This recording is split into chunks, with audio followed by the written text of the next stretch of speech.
Chair. I congratulate the Rapporteur for the General Committee on Democracy, Human Rights and Humanitarian Questions for including a focus on youth and their role in the future peace and security of our countries and in the world. Canada is a signatory to the United Nations Convention on the Rights of the Child and two optional protocols criminalizing trafficking in youth and prohibiting the involvement of youth in armed hostilities. Canada has supported international efforts to protect not only Canadian children, but children everywhere.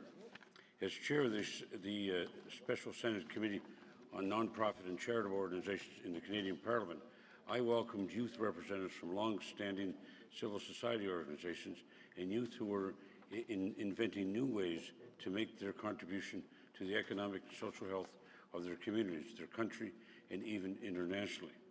These active youth are creating opportunities for other youth to participate in decision-making and strengthening their communities.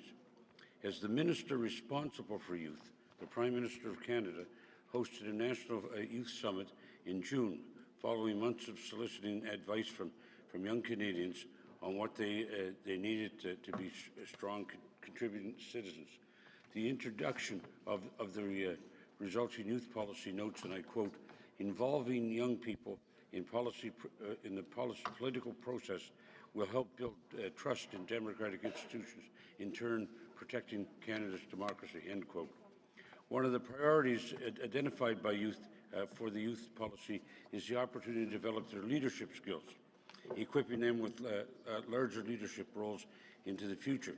Similar initiatives in the OSCE countries will help the next generation use venues like this one to seek mutual understanding and cooperation.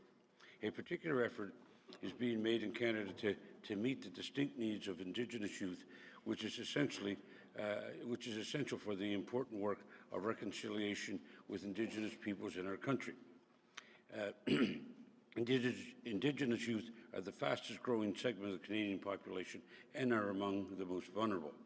Their voices are being heard in the creation of and implementation of Canada's youth policy, which directs departments and agencies to establish opportunities for youth participation in advisory and working groups or through more formal consultation. We have learned in Canada how important it is to listen to our youth in order to ensure that their rights are protected, and not only those with access to power, but also our most vulnerable. I welcome the opportunity to discuss what other countries are doing with you, my fellow delegates. Thank you, Madam Chair.